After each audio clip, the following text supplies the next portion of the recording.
Hello everyone, मैं हूं आपके साथ में नुपुर गुलाटी और आज हम लोग स्टार्ट करने जा रहे हैं एनडीए के क्वेश्चंस के साथ में।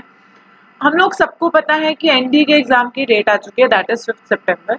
तो हमारे पास सिर्फ 2 मंथ्स हैं इसको पढ़ने के लिए। 2 मंथ भी पूरे नहीं है, 60 डेज भी कंप्लीट नहीं है। तो हम लोगों को इस एग्जाम को टारगेट करना है और इस एग्जाम को क्रैक करना है। तो इस एग्जाम को क्रैक करने के लिए हम लोग को सारा सब्जेक्ट्स को पढ़ना पड़ेगा। आप लोग को पता है कि 2 एग्जाम्स होते हैं, पहली बार मैथमेटिक्स का होता है और साथ में आपका इंग्लिश और जनरल अवेयरनेस का होता है। उस जनरल अवेयरनेस में 10 से 15 मार्क्स की आपकी बायोलॉजी आती है। मैं आप लोग को बायोलॉजी और केमिस्ट्री दोनों पढ़ाऊंगी। तो फिलहाल अभी मैं आप लोगों के लिए सारे क्वेश्चंस बायोलॉजी के जितने प्रीवियस ईयर में आए हैं और केमिस्ट्री के लेकर के आई हूँ, ताकि आप लोगों को जब ये क्वेश्चंस आए तो इन क्वेश्चंस के अंदर आप लोग को कोई प्रॉब्लम ना हो। चलिए स्टार्ट करते हैं सारे क्वेश्चंस के साथ में।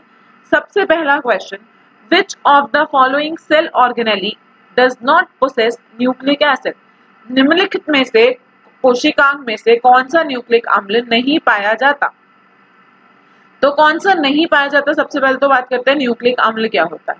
तो न्यूक्लिक अम्ल क्या होता है? न्यूक्लिक अम्ल होता है आपका डीएनए आरएनए। सिंपल भाषा में समझो भाई, डीएनए आरएनए की बात अगर हम करें दैट इज न्यूक्लिक अम्ल। न्यूक्लिक एसिड है वो। आप फुल फॉर्म देखो डीएनए की, deoxy ribo nucleic acid. Ribo nucleic acid, तो ये क्या है? न्यूक्लिक एसिड है, न्यूक्लिक अम्ल है। अब कोशिकांग क्या होता है? कोशिकांग कोशिका के अंदर पाए जाने वाले अंग होते हैं। शरीर के अंदर पाए जाने वाले क्या होता है? कोशिका होती है, और कोशिका के अंदर पाए जाने वाले कोशिकांग होता है। ठीक, तो अब या हम लोग इंग्लिश में बोलते हैं cell organelles. The organs present inside the cell to perform the various function are called as cell organelles। वो अंग जो कोशिका के अंदर पाए जाते हैं और विभिन्न प्रकार के कार्य करते हैं उन्हें कोशिकांग कहते हैं। तो अब बेसिकली क्वेश्चन आता है कि भाई कौन से के पास में न्यूक्लिक एसिड नहीं पाया जाता, यानी कि डीएनए आरएनए नहीं पाया जाता। तो सबसे पहले बात करते हैं न्यूक्लियोलस। न्यूक्लियोलस क्या होता है? न्यूक्लियस का एक भाग होता है जिसको हम लोग केंद्रक भी कहते हैं। उसके पास में एक ओपनिंग होती है जहां से डीएनए या आरएनए एंट्री या एग्जिट करता है। मतलब पार्ट ऑफ न्यूक्लियस है, हमें ये पता है भैया केंद्रक का भाग है। और पूरी कोशिका के अंदर जो केंद्रक होता है, केंद्रक को ब्रेन ऑफ द सेल बोलते हैं, कोशिका का मस्तिष्क बोलते हैं, क्योंकि ये क्या करता है? ये सारा डीएनए आरएनए और प्रोटीन को संभाल के रखता है। किस सेल में कितना जाना है, किस सेल को कब विभाजन करना है, डिवाइड करना है, किस सेल को आगे माँ बाप से बच्चों में, बच्चों से बच्चों में ट्रांसफर करना है, उसका पूरा ध्यान रखता है। तो न्यूक्लियस के पास तो डीएनए भी होता है, आरएनए भी होता है। मतलब न्यूक्लिक एसिड इसके पास पाया जाएगा, इसके पास डीएनए भी पाया जाएगा और इसके पास आरएनए भी पाया जाएगा। दूसरी बात करते हैं क्लोरोप्लास्ट। क्लोरोप्लास्ट क्या करता है? क्लोरोप्लास्ट जो होता है it is called as semi autonomous organelle. Semi autonomous मतलब अर्ध स्रावित कोशिका। वाई अर्ध स्रावित? अर्ध मतलब सेमी, सेमी मतलब अर्ध, मतलब आधा। आधा डीएनए खुद से बनाती है। न्यूक्लियस क्या करता है? न्यूक्लियस बोलता है भाई सबके लिए डीएनए मैं बनाऊंगा, सबको डीएनए आरएनए मैं बनाऊंगा, सबको मैं बांट दूंगा। पर ये बोलती है कि नहीं भाई, मैं तो नहीं, मैं तो अपना खुद लूंगी। ये भी ऐसे ही करती है और माइटोकॉन्ड्रिया भी ऐसे करता है। माइटोकॉन्ड्रिया भी अपना डीएनए खुद बनाता है। इसलिए माइटोकॉन्ड्रिया और क्लोरोप्लास्ट दोनों को ही सेमी ऑटोनॉमस मेम्ब्रेन कहते हैं। दोनों को ही क्या कहते हैं? अर्धस्रावित कोशिकांग बोलते हैं, सेमी ऑटोनॉमस मेम्ब्रेन बोलते हैं। नेक्स्ट आता है राइबोसोम्स। राइबोसोम्स क्या होते हैं? राइबोसोम प्रोटीन बनाते हैं। और प्रोटीन कहाँ से बनता है? प्रोटीन सबको पता है भाई, प्रोटीन कहाँ से बनेगा? प्रोटीन बनता है एमआरएनए से, इसलिए राइबोसोम को प्रोटीन फैक्ट्री भी कहते हैं। तो यानी कि न्यूक्लियोलस के पास डीएनए आरएनए दोनों पाया जाता है, क्लोरोप्लास्ट के पास डीएनए आरएनए दोनों पाया जाता है, राइबोसोम के पास एनीवेज आरएनए तो पाया जाता है। तो किसके पास में नहीं पाया जाता? That is your plasma membrane. तो correct answer is your plasma membrane. ठीक, correct answer is your plasma membrane, यानी कि जीव द्रव्य कला ये पाया जाता है। ठीक, इसका करेक्ट आंसर इज जीव द्रव्य कला। प्लाज्मा मेम्ब्रेन किससे बनी होती है? प्लाज्मा मेम्ब्रेन 2 चीजों से बनी होती है। एक होता है लिपिड। लिपिड क्या होता है? वसा होती है। दूसरा होता है फैट्स। फैट्स या सॉरी लिपिड फैट्स होता है या प्रोटीन से बना होता है। वसा और प्रोटीन से मिलकर के बनता है, लिपिड या फैट से मिलकर के बनता है प्लाज्मा मेम्ब्रेन। तो इसके पास किसी भी प्रकार का द्रव्य नहीं पाया जाता। प्लाज्मा मेम्ब्रेन को चयनात्मक परागीय भी कहते हैं। ठीक, चलिए नेक्स्ट क्वेश्चन की तरफ। आप लोग मुझे फटाफट से आंसर करके बताते जाइए, जितने लोगों को आता है। नहीं आता तो फटाफट से आप सुनते जाइए और कमेंट में अपने आंसर्स लिख करके बताते जाइए, और चेक कीजिए साथ के साथ कि आप लोग जो सोच रहे हैं, जो बोल रहे हैं, वो सही भी है कि नहीं। इनमें से कौन सी कोशिकांग के पास में जेनेटिक मटेरियल, मतलब जेनेटिक मटेरियल है बट वो प्रोटीन को एनकोड नहीं करती? इसमें से किस कोशिकांग के पास में जेनेटिक मटेरियल है और वो प्रोटीन को कोड नहीं करती? कौन सी कोशिकांग है वो? अब देखो, न्यूक्लियस, मतलब वो ये बोल रहा है कि भाई प्रोटीन कोड नहीं करती, एनकोड नहीं करती, मतलब अमाइनो एसिड बनाते हैं, वो अमाइनो एसिड के बाद में प्रोटीन नहीं बनाती, अमाइनो एसिड बनाकर छोड़ देती है, प्रॉपर प्रोटीन का स्ट्रक्चर जो फॉर्मेशन देना होता है वो नहीं करती। न्यूक्लियस, न्यूक्लियस डीएनए से आरएनए बनाता है, आरएनए से पूरा प्रोटीन बना कर देता है। माइटोकॉन्ड्रिया, माइटोकॉन्ड्रिया भी क्या करता है, माइटोकॉन्ड्रिया के पास अपना राइबोसोम खुद का होता है, तो माइटोकॉन्ड्रिया के पास डीएनए होता है, वो आरएनए में कन्वर्ट कर देता है, अमाइनो एसिड बनाता है और फिर फाइनली प्रोटीन बनाता है। क्लोरोप्लास्ट भी ये करता है, पर राइबोसोम, राइबोसोम प्रोटीन के लिए एनकोड नहीं करता, राइबोसोम प्रोटीन सिंथेसिस करता है, प्रोटीन का निर्माण करता है। कोई भी जेनेटिक मटेरियल इसके पास में नहीं, कोई भी जेनेटिक मटेरियल ऐसा नहीं होता विच कोड्स फॉर प्रोटीन। ठीक है, तो इसका correct answer is your ribosome. Ribosome को हम लोग प्रोटीन फैक्ट्री कहते हैं। माइटोकॉन्ड्रिया को सूत्र कणिका भी कहते हैं, पर माइटोकॉन्ड्रिया को आपके एग्जाम में लिखा हुआ माइटोकॉन्ड्रिया ही आता है। बाकी एनीवेज माइटोकॉन्ड्रिया जो होता है, माइटोकॉन्ड्रिया पावर हाउस कहलाता है। पावर हाउस मतलब शक्ति घर, ये एटीपी का निर्माण करता है, जितनी ऊर्जा आपके शरीर में होती है वो आपका निर्माण करता है। न्यूक्लियस को मस्तिष्क कहते हैं, किसका? केंद्रक का। क्यों? क्योंकि पूरे सेल में जो काम भी होना है उसका ध्यान रखता है। अगला है क्लोरोप्लास्ट। क्लोरोप्लास्ट भी अर्धस्रावित कोशिकांग है, किस तरीके से काम करना है, कैसे काम करना है, उसका पूरा का पूरा क्या करता है, ध्यान रखता है। चलिए आगे, अगला question, which of the following is not a component of conducting tissue in plants? पादपों में संवहन ऊतक का एक घटक निम्नलिखित में से कौन सा नहीं है? ठीक, फाइबर, ट्रैकीज, पेरिसाइकल और सीव ट्यूब। बताओ इसमें से कौन सा नहीं है। अब कंडक्शन क्या होता है, कंडक्टिंग सिस्टम क्या होता है? कंडक्टिंग सिस्टम या कंडक्शन क्या होता है? आपके बॉडी के अंदर, आपकी बॉडी के अंदर, सॉरी प्लांट बॉडी के अंदर हमारे पास पानी और खाने को ले जाने के लिए, लाने के लिए कुछ नहीं। मुझे प्यास लगेगी, मैं क्या करूंगी, पानी का ग्लास उठाऊंगी, पी लूंगी। पौधे को प्यास लगेगी, पौधे क्या करेगा, चलता हुआ जाएगा, कुएं से पानी खींचेगा या नलका खोल के पानी भरेगा?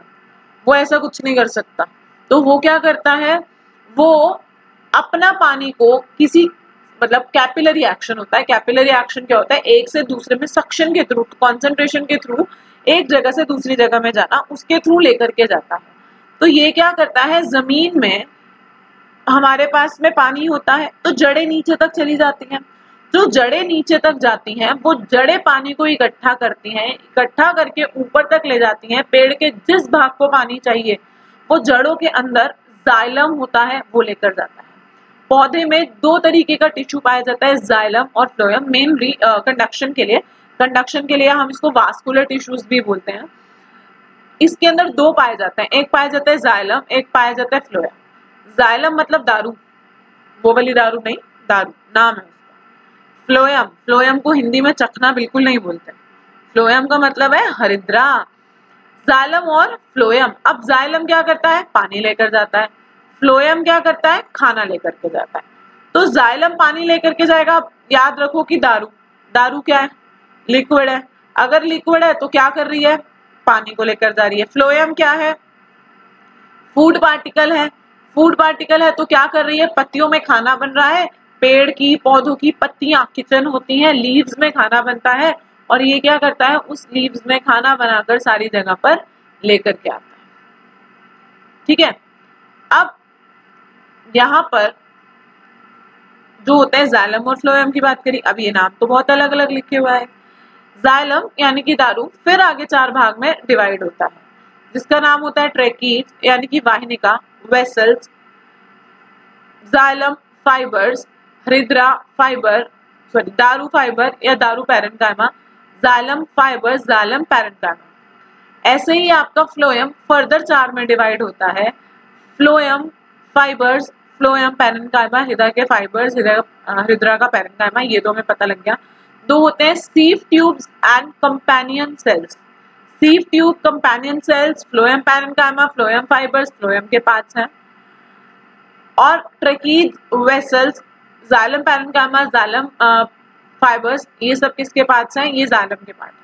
आंसर आप लोग को पता लग गया होगा अब तक। इसका आंसर क्या होगा? पेरीसाइकिल, परिरम। अगर पेरीसाइकिल हम लोग देखें तो पेरीसाइकिल स्टेम का पार्ट होता है। स्टेम क्या होती है? तना होता है पेड़ का, उसका भाग को क्या बोलते हैं? परिरम यानी कि पेरीसाइकिल। ये कोर्स जितने भी क्वेश्चंस मैं आपको करा रही हूँ, इसका कोर्स अनअकैडमी पर स्टार्ट एनडीए के लिए स्पेशली स्टार्ट किया गया है, जिसमें हम ये सारी चीजों को इन डिटेल में पढ़ रहे हैं। तो अगर आप लोगों को लगता है कि पढ़ना है ये वाली चीज और इस तरीके से सबको, मतलब ये वाला पोर्शन को बहुत कंप्लीट, बहुत डिटेल्स में पढ़ना है और आप पढ़ना चाहते हैं, तो आप लोग अनअकैडमी से एक परचेज कर सकते हैं जो भी इनका कोर्स है। उसके लिए आप अगर मेरा नाम का कोड यूज करेंगे तो उसमें आपको स्पेशल डिस्काउंट मिल जाएगा। मेरे नाम का जो कोड यूज होता है that is Nupur 11, NUPUR Nupur 11, 1 और 1 11। अगर आप इस कोड का इस्तेमाल करेंगे तो इस कोड के से आप लोगों को डिस्काउंट मिलेगा और आप लोग पूरी बायो, पूरी केमिस्ट्री इन डिटेल पढ़ सकते हैं। देखो बायो जो आती है वो 15 नंबर की आती है, केमिस्ट्री जो आती है 15-20 नंबर की आती है। 15 नंबर की है, 15-20 नंबर की केमिस्ट्री, यानी कि अप्रोक्सीमेटली 30-35 मार्क्स का आपका ये काम है। तो 30 से 35 क्वेश्चंस का ये काम है। तो 30 से 35 क्वेश्चंस करना आना एग्जाम में बहुत मतलब सारे क्वेश्चंस को पढ़ना और उनको सॉल्व करना और आने चाहिए, तो बहुत इंपॉर्टेंट है। तो उन 35 क्वेश्चंस के लिए हम लोग ने पूरी क्लास कंडक्ट की है, जिसमें हम लोग आपकी स्पेशल डाउट सेशंस, आप लोगों के स्पेसिफिक एक्स्ट्रा स्ट्रोक लेक्चर्स या लेक्चर्स जो इसके अंदर आते हैं वो सब कवर करते हैं। ठीक, फिर भी अगर आप लोग को जो अभी मैं पढ़ा रही हूँ इन क्वेश्चंस में से अगर आप लोग को कोई डाउट होता है तो आप लोग मुझे कमेंट सेक्शन में लिख करके बता सकते हैं, या आप मुझे किसी भी ऑनलाइन मीडिया प्लेटफॉर्म पर मैसेज कर सकते हैं। आप फेसबुक चाहो, आप इंस्टाग्राम चाहो, आप लोग मुझे मैसेज कर सकते हो। मेरा नाम है नुपुर गुलाटी, NUPUR नुपुर, GULATI गुलाटी। आप लोग कहीं पर भी मेरा नाम लिखेंगे आप लोग को इजीली मेरी वीडियोस, इजीली मेरा फेसबुक अकाउंट आप लोग को मिल जाएगा। तो आप लोग मुझे किसी भी प्लेटफॉर्म पे टेक्स्ट कर सकते हैं अगर आप लोग को कोई भी दिक्कत है, और आप लोग इसके कमेंट सेक्शन में भी अपना कमेंट्स डाल सकते हैं।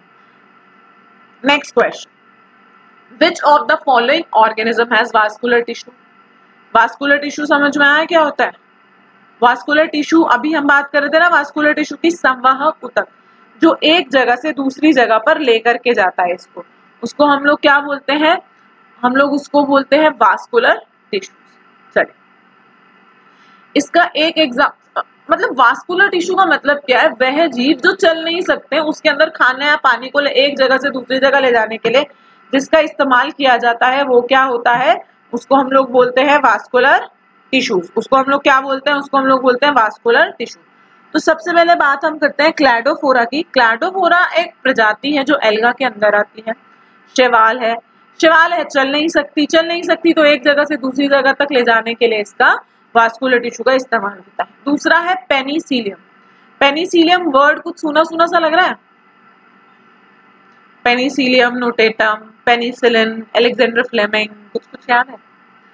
अलेक्जेंडर फ्लेमिंग नाम से एक साइंटिस्ट है, आपको इस पे आगे क्वेश्चन मिल जाएगा क्योंकि इसमें बहुत क्वेश्चन आते हैं। अलेक्जेंडर फ्लेमिंग नाम से एक साइंटिस्ट था, उसने एक पेट्री प्लेट के ऊपर फंगस बैक्टीरिया को ग्रो किया हुआ था। एक पेट्री प्लेट के ऊपर उसने बैक्टीरिया, जीवाणु को उगाया हुआ था।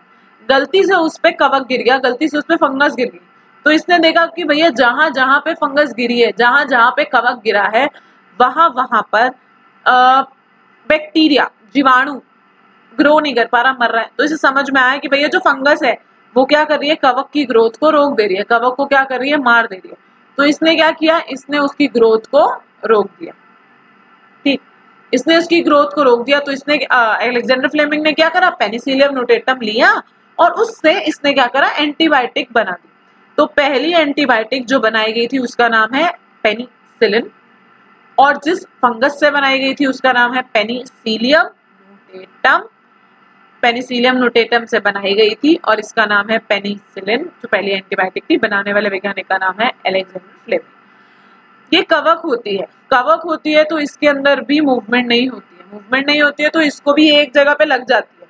अब इसको भी खाना पानी ऊपर जो देना है वास्कुलर टिश्यू के थ्रू ही देना पड़ेगा, तो इसके पास भी क्या होता है, वास्कुलर टिश्यू पाए जाते हैं। Next anabaena. एनाबीना एल्गा होती है, एक प्रजाति एल्गा की, एनाबीना हो गया, नॉस्टॉक हो गया, ये सारे जो है that is blue green alga हो गया, ब्लू ग्रीन एल्गा इज आपका ये नॉस्टॉक की, साइनोबैक्टीरिया हो गया। ये सारे एल्गा की प्रजाति हैं, शैवाल की प्रजाति हैं, और ये सारे के सारे क्या करते हैं, ये सारे अपना खाना खुद बनाते हैं और ये वास्कुलर टिश्यू रखते हैं क्योंकि ये पौधे हैं। ठीक है, ये एल्गा की फैमिली से बिलोंग करते हैं। लास्ट ऑप्शन बता मार्सिलिया, तो इसका सही आंसर क्या है, मार्सिलिया। इसका सही ऑप्शन क्या है, मार्सिलिया। हम लोग क्वेश्चन तो करेंगे, साथ में सारे ऑप्शंस क्यों गलत हैं ये भी देखेंगे, क्योंकि आपके एग्जाम में क्या होता है, आज इस पे क्वेश्चन आया, नेक्स्ट इसके ऑप्शन पे क्वेश्चन बना देंगे, तो हम लोग एक भी चांस नहीं लेंगे कि भाई कोई भी क्वेश्चन ऐसा हो जो यहाँ से मिस हो जाए। चलिए आगे बात करते हैं। Next, which of the following organism represent the primary consumer category in ecosystem. Consumer क्या होता है, प्रोड्यूसर क्या होता है, ये देखिए। प्रोड्यूसर वह जीव होता है जो अपना खाना खुद से बनाता है, वह जीव होता है जो अपना खाना खुद बनाता है, उसको हम लोग क्या बोलते हैं, उसको हम लोग बोलते हैं प्रोड्यूसर। तो ये क्या होता है, ये होता है प्रोड्यूसर। मतलब प्रोड्यूसर क्या होते हैं या निर्माता क्या होते हैं, जितने भी ग्रीन प्लांट्स हैं हमारे पास में, पेड़ पौधे, हरे पौधे, जो भी ग्रीन प्लांट्स हैं वो अपना खाना खुद बनाते हैं, इसलिए वो क्या होते हैं, उनको हम लोग क्या बोलते हैं, उनको हम लोग बोलते हैं प्रोड्यूसर्स, निर्माता। जो निर्माता को खाते हैं उनको हम लोग क्या बोलते हैं, जो निर्माता को खाते हैं उनको हम लोग बोलते हैं कंज्यूमर्स। जो निर्माता को खाएंगे उनको हम लोग क्या बोलेंगे, कंज्यूमर्स बोलेंगे। तो कंज्यूमर्स क्या होते हैं, कंज्यूमर्स बहुत सारे टाइप के होते हैं, primary consumer, secondary consumers, tertiary consumers. तो वो ये पूछ रहा है इनमें से कौन सा प्राइमरी कंज्यूमर है, मतलब इनमें से कौन सा पेड़ पौधों को खाता है। कैटरपिलर, कैटरपिलर क्या होता है आपको पता है, जब बटरफ्लाई तितली बनती है तो उससे पहले की एक स्टेज होती है कैटरपिलर, जो सिर्फ पत्तों पे रहती है और सिर्फ पत्तों को खाती है। ऑब्वियसली इसका आंसर ये है, ठीक है। पर बाकी के आंसर क्यों नहीं है, बाकी के करेक्ट आंसर क्यों नहीं है, इसको इल्ली बोलते हैं। एप्पल ट्री यानी कि जंगली सेब का पेड़। जंगली सेब का पेड़ क्यों बोल रहे हैं, मतलब ये कंज्यूमर क्यों नहीं, कंज्यूमर क्यों वो होगा जो प्रोड्यूसर को खा रहा है, उपभोक्ता वो प्राथमिक उपभोक्ता वो होगा जो हमारे निर्माता को खा रहा है। अब ये क्या, ये तो खुद निर्माता है, पेड़ है तो खुद निर्माण करेगा, तो ये नहीं हो सकता। दूसरा मेंढक, मेंढक क्या खाता है, मेंढक खाता है कीड़े मकोड़े। वो कीड़े मकोड़े या तो पेड़ पौधे खाएंगे या वो कीड़े मकोड़े हमारा खून चूसेंगे या वो कीड़े मकोड़े कुछ और खा रहे होंगे, ठीक है। पर मेंढक डायरेक्ट पत्ता तो नहीं खाता ना, मेंढक प्राथमिक उपभोक्ता नहीं हो सकता, मेंढक या तो द्वितीय उपभोक्ता होगा या तृतीय उपभोक्ता होगा, या तो सेकेंडरी कंज्यूमर होगा या टर्शरी कंज्यूमर होगा, प्राइमरी नहीं हो सकता। नेक्स्ट, गौरहिवा शिकरा यानी कि स्पैरोहॉक। स्पैरोहॉक भी क्या करता है, ये भी एक ऐसा जानवर होता है जो फिशेज या इन सबको खाता है, तो ऑब्वियसली ये भी मतलब एक्वाटिक एनिमल्स को खाता है। तो अगर एक्वाटिक एनिमल्स की भी बात करेंगे तो एक्वाटिक एनिमल्स पौधों को खा रहे हैं, तो मतलब ये जानवर को खा रहा है। अगर ये जानवर को खा रहा है तो ये प्राइमरी कंज्यूमर नहीं हो सकता, प्राथमिक उपभोक्ता नहीं हो सकता, ठीक। चलो, as per the code of nomenclature which of the correct following is a correct way of writing a biological name. सबसे पहले बात करते हैं नॉमेनक्लेचर क्या होता है, व्हाट इज नॉमेनक्लेचर। नाम प्रदत्ति मतलब किसी को नाम देना। कैसे नाम देना, क्या नाम देना है भाई, क्या नाम, कैसे नाम देगा वो।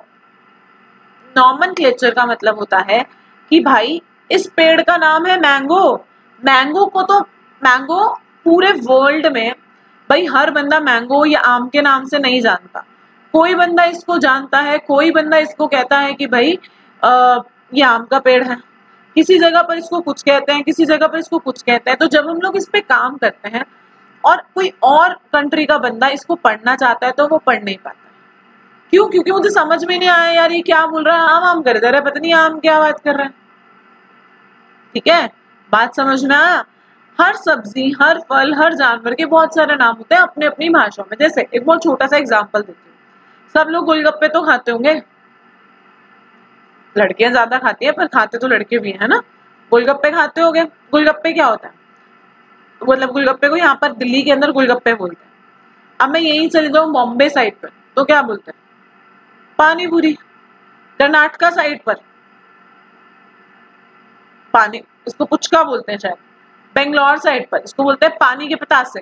अब मैं यूएस चली जाऊं, वहां पर क्या बोलते हैं, वहां इसको बोलते हैं वाटर बॉल्स। अब मैं दिल्ली में आकर के गोलगप्पे वाले भैया को बोलूँ ना भैया वाटर बॉल्स खिलाने, देकर ही मारेगा जोर से।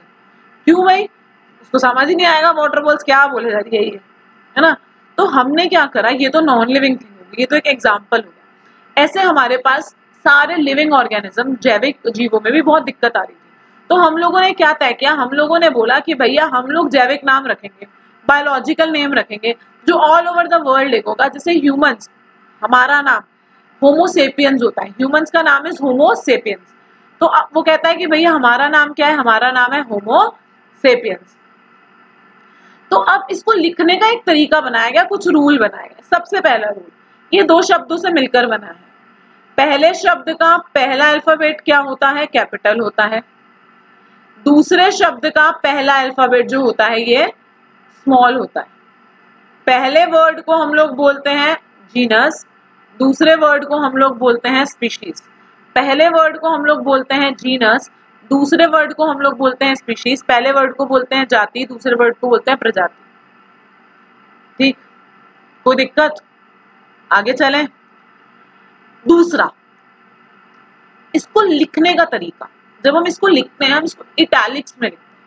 इटैलिक्स क्या होता है, आपने लैपटॉप में देखा होगा, आई से एक फॉन्ट आता है, टेढ़ा टेढ़ा कर देता है, हम इसको इटैलिक्स में लिखते हैं। अगर हम इसको इटैलिक्स में नहीं लिख पा रहे होते हैं, अगर हम इसको हाथ से लिखते हैं तो हम इसको सेपरेटली अंडरलाइन करते हैं। जैसे देखो इसमें एक ही अंडरलाइन किया हुआ है ना, ये गलत है, ये सही नहीं है, इसको कभी भी ऐसे अंडरलाइन नहीं करते हैं। इसको अंडरलाइन कैसे करते हैं, इसको अंडरलाइन करेंगे एक अमीबा के नीचे, फिर दूसरा करेंगे भाई प्रोटियस के नीचे। ठीक है, तो अब ये कुछ रूल्स होते हैं, इन रूल्स को अप्लाई करते हैं। पहला वाला ऑप्शन देखो, पहला अल्फाबेट भी कैपिटल, पहले वर्ड का फर्स्ट अल्फाबेट भी कैपिटल, दूसरे वर्ड का फर्स्ट अल्फाबेट भी कैपिटल, गलत। सेकंड ऑप्शन देखो, पहले वर्ड का फर्स्ट अल्फाबेट कैपिटल, दूसरे वर्ड का सेकंड अल्फाबेट स्मॉल, ये तो ठीक है यार। सी में आ जाओ, पहले वर्ड का फर्स्ट अल्फाबेट स्मॉल, गलत। डी में आ जाओ, पहले वर्ड का फर्स्ट अल्फाबेट कैपिटल, गलत। तो इसका correct option is B. Although इसको इटैलिक्स में होना चाहिए था, बिकॉज ऑफ दिस टाइपिंग में शायद कोई एरर आया है, ये इटैलिक्स में नहीं आया है, वरना इसे इटैलिक्स में होना चाहिए था। अगर ये इस तरीके के फॉन्ट में होता तो ये भी गलत है। ठीक, पर क्योंकि ये टाइपिंग एरर है, इसको कैसा होना चाहिए, इटैलिक्स में होना चाहिए। डन, आगे चले। नेक्स्ट,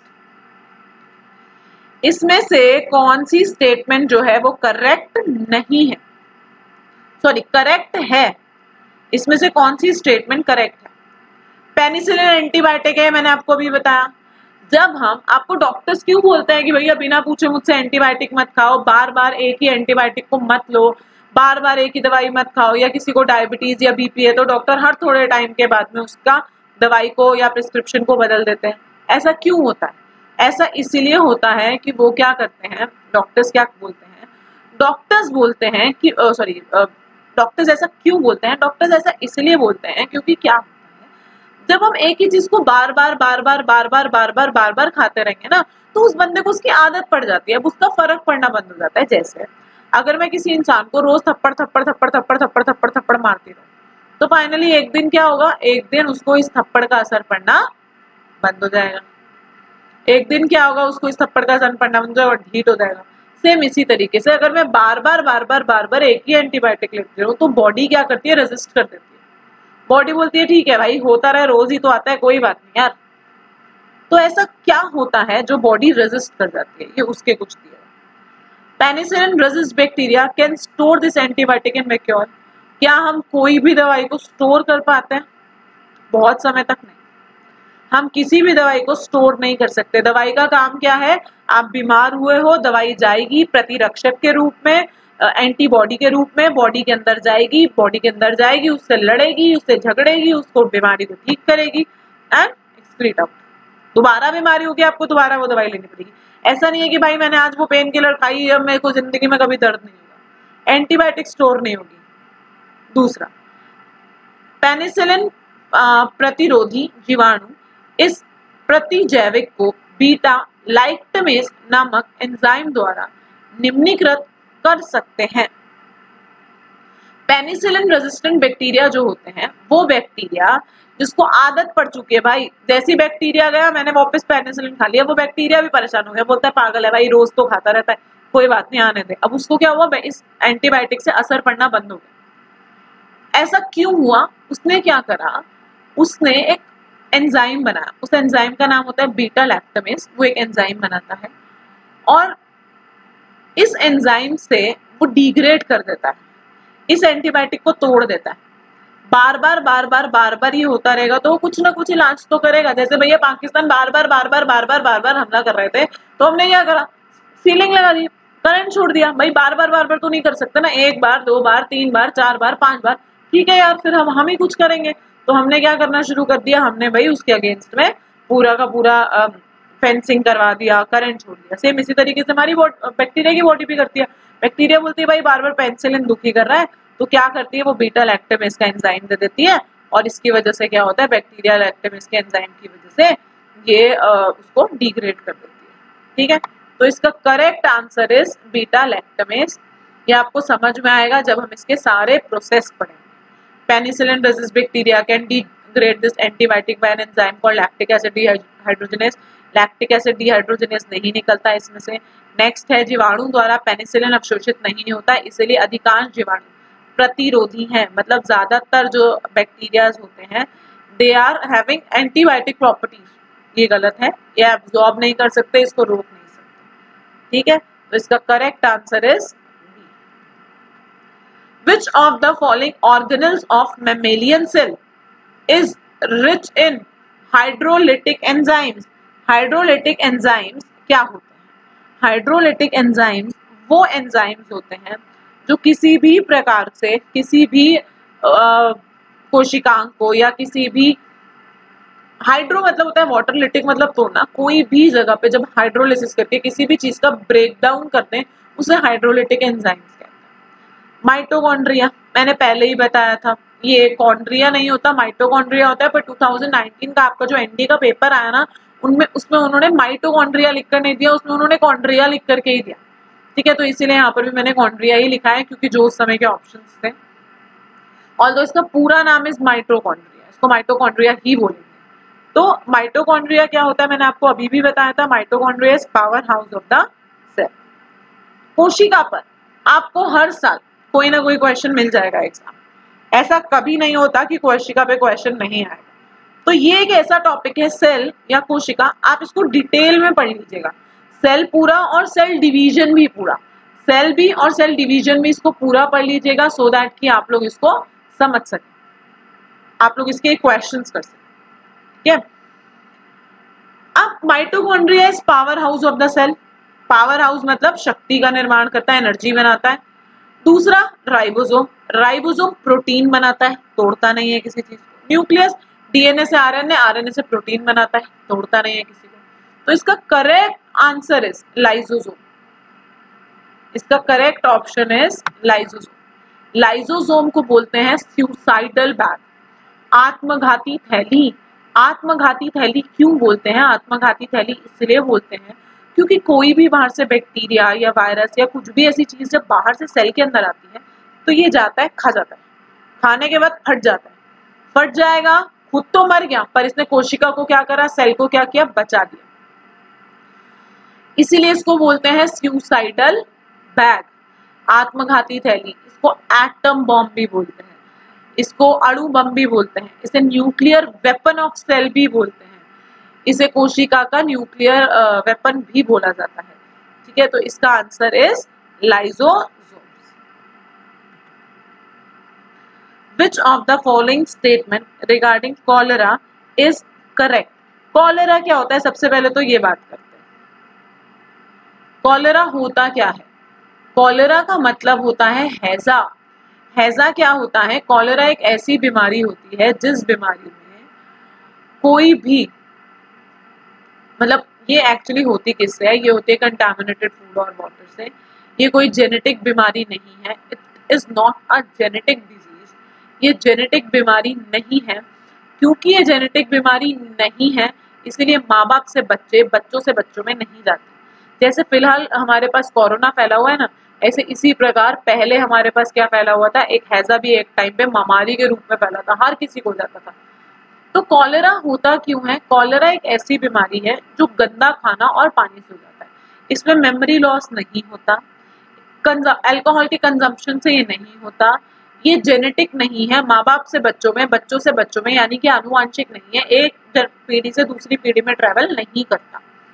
इसमें होता क्या है, इसके अंदर आपको डायरिया हो जाता है, लूज मोशंस लग जाता है। लूज मोशंस जब भी होंगे या वॉमिटिंग्स होती है, लूज मोशंस या वॉमिटिंग जब भी होंगी तो वाटर लॉस होगा। इस स्टेट को बोलते हैं डिहाइड्रेशन। डी मतलब डिलीशन, डिलीट हो गया। हाइड्रेशन मतलब पानी का डिलीट करना, पानी को खत्म कर देना। तो इसके लिए हम लोग क्या पिलाते हैं, इसके लिए हम लोग पिलाते हैं ORS, ओरल। ओरल मतलब जो भी दवाई आपको माउथ से खिलाएंगे उसे ओरल बोलेंगे। रीहाइड्रेशन, री मतलब दोबारा फिल करना, हाइड्रेट मतलब वाटर को, रीहाइड्रेशन सॉल्यूशन, क्योंकि इसे लिक्विड के रूप में दिया जाता है इसीलिए इसे हम लोग बोलते हैं ओरल रीहाइड्रेशन सॉल्यूशन। तो ये क्या है, it is called as oral rehydration solution, ORS देते हैं। हिंदी में भी ORS को ओरल रीहाइड्रेशन सॉल्यूशन लिखा हुआ ही आएगा। और जो भी दवाई आपको माउथ के थ्रू देंगे दैट इज ओरल। जैसे पोलियो देते हैं आपको तो हम इसको बोलते हैं ओरल वैक्सीन, पोलियो की ड्रॉप्स पिलाते हैं ना, तो ये वैक्सीन है, इंजेक्शन की तरह काम करती है पर ओरल है, माउथ से दी जाती है, इसलिए इसको ओरल वैक्सीन बोलते हैं। ठीक है, नेक्स्ट 10th क्वेश्चन। देखो यही क्वेश्चन अभी हमने पढ़ा था, सेम क्वेश्चन है, पढ़ो जरा पहले से ध्यान से। Which one of the following group of cellular organelles contain DNA? इनमें से कौन सी कोशिकीय कोशिकांग समूह में डीएनए होता है? आप लोग मुझे फटाफट से कमेंट करके बताइए, क्योंकि सबसे पहला क्वेश्चन इस स्लाइड का मैंने आपको यही बताया था जो 2019 के एग्जाम में आया हुआ था।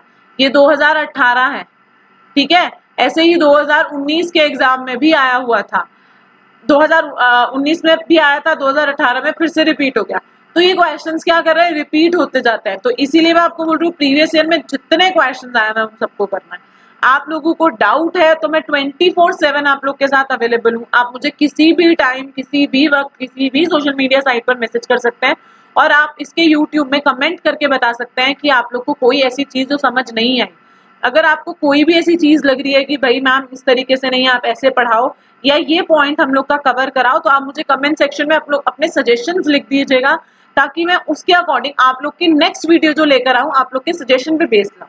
तो अगर आपको कुछ भी सजेशन देना है, कोई भी चीज ऐसी लगती है नहीं समझ में आई या इसको इस तरीके से करें तो बेहतर हो जाएगा, तो मैं जरूर आपके सजेशंस को मानूंगी और नेक्स्ट वीडियो में आप लोगों के अकॉर्डिंग नई वीडियो बनाएंगे। ठीक, चलिए। Which of the following group of cellular organelles contain DNA? निम्नलिखित में से कौन सी कोशिकीय कोशिकांग समूह में डीएनए होता है? माइटोकॉन्ड्रिया, अर्धस्रावित कोशिका, सेमी ऑटोनॉमस मेम्ब्रेन अपना डीएनए खुद बनाती है। दूसरा, न्यूक्लियस तो वही बनाता ही है, न्यूक्लियस का तो काम ही है डीएनए आरएनए बनाना। क्लोरोप्लास्ट, या प्लास्टिड हो या क्लोरोप्लास्ट हो, बात एक ही होती है। तो ये भी अपना डीएनए खुद बनाती है क्योंकि ये भी क्या है, सेमी ऑटोनॉमस मेम्ब्रेन है, अर्धस्रावित कोशिका। दूसरा, ऑब्वियसली करेक्ट आंसर है, this is the correct answer. पर गोल्गी बॉडी क्या करती है बेटा? गोल्गी बॉडी का काम सिर्फ पैकेजिंग का होता है। किसी चीज को पैक करके एक जगह से बाहर निकाल कर आना, इसको हम क्या मतलब ये किसका काम होता है, that is a work of Golgi body. तीसरा प्लाज्मा मेम्ब्रेन। प्लाज्मा मेम्ब्रेन क्या करती है, प्लाज्मा मेम्ब्रेन आउटर मेम्ब्रेन होती है, प्लाज्मा मेम्ब्रेन आउटर मेम्ब्रेन होती है, इसीलिए क्या करती है, किसी चीज को आने और जाने नहीं देती, या हम इसको बोलते हैं जीव द्रव्य कला। इसका दूसरा नाम होता है सिलेक्टिवली परमिएबल मेम्ब्रेन, चयनात्मक पराग्य। चयन मतलब, सिलेक्टिव मतलब कुछ चीजों को, परमिएबल मतलब एंट्री और एग्जिट, कुछ चीजों को आने और जाने देती है मेम्ब्रेन। ये कुछ चीजों को आने देती है, कुछ चीजों को जाने देती है, जिसकी जरूरत होगी उसे आने देगी, जिसकी नहीं होगी उसे नहीं आने देगी। ये बहुत कंफ्यूजिंग होता है, एक्चुअली इसे सिलेक्टिवली परमिएबल बोलते हैं, पर आपके एग्जाम में जब ऑप्शन आता है ना उसमें सेमी परमिएबल भी लिखा होता है। सेमी और सिलेक्टिव में डिफरेंस क्या है, सेमी मतलब होता है आधा, भाई मैंने एक गार्ड बिठा दिया, मैंने इसको बोला भाई लड़कियों को अंदर नहीं आने देना, ये एक कमरा है जिसमें लड़के जाएंगे, तो वो कभी भी लड़की को एंटर करने नहीं देगा। सिलेक्टिव का मतलब क्या होता है, मैंने गार्ड बिठा करके बोला कि भाई देख, जिसकी जरूरत अंदर हो ना उसको अंदर जाने दियो, जिसकी जरूरत नहीं है उसको मत जाने दियो। तो अगर अंदर जरूरत लड़की की है तो लड़की को जाने देगा, अगर अंदर जरूरत लड़के की है तो लड़के को जाने देगा, अदरवाइज उसको बाकियों को क्या करेगा, रोक देगा। तो ये होता है सिलेक्टिव, चुनी हुई चीजों को जाने देना। सेमी हमेशा एक ही चीज को जाने देना, कोई फर्क नहीं पड़ता किसकी जरूरत है नहीं है। सेमी मतलब अर्ध, अर्ध चयनात्मक पराग्य नहीं है, ये चयनात्मक पराग्य है, यानी कि सिलेक्टिवली परमिएबल मेम्ब्रेन है। ये अर्ध पराग्य झिल्ली नहीं है, ये सेमी परमिएबल सिलेक्टिव परमिएबल है, यानी कि ये हमारी जो होती है चयनात्मक पराग्य। ठीक, कोई दिक्कत, यहाँ तक आप लोग को उम्मीद करती हूँ समझ आया होगा।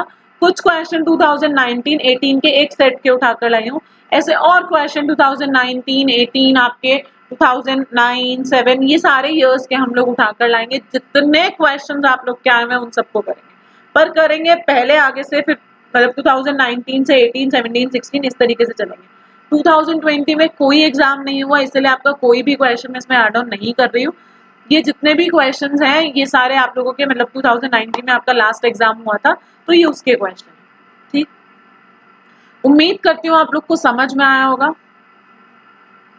नहीं भी आया होगा तो आप लोग मुझे जरूर बताइएगा कमेंट सेक्शन में कि आप लोग को क्या प्रॉब्लम हुई। अगर नहीं समझ में आया, अगर समझ में आया तो आई एम वेरी हैप्पी अगर आप मुझे बताएंगे कि आप लोग को समझ में आया और आपको वीडियो कैसे लगा। इसके अलावा अगर आप कभी भी कुछ भी जानना चाहते हैं, कुछ पूछना चाहते हैं, कोई डाउट्स आते हैं आप लोग को, तो मैंने आपको पहले ही बोला मुझे कभी भी मैसेज कर सकते हैं। ठीक, तब तक आज के लिए मैं इस वीडियो को यहीं खत्म करती हूँ। नेक्स्ट वीडियो बनाकर लाऊंगी आप लोग के बेस्ट सजेशंस पर, तो सभी लोग सजेस्ट जरूर कीजिएगा कि कोई चीज ठीक है, आपको ठीक लगी, नहीं लगी तो क्यों नहीं लगी मुझे बताइएगा जरूर। और मुझे कमेंट सेक्शन में बताइएगा कि जितने क्वेश्चंस आप लोगों ने करे हैं, इतने जेन्युइनली सच्ची सच्ची झूठ नहीं, कितने क्वेश्चंस आपको आते थे और कितने आपको सीखने को मिले। ठीक, तब तक के लिए टाटा बाय बाय। आज इस क्लास को हम लोग यहीं पे खत्म करते हैं। ठीक है।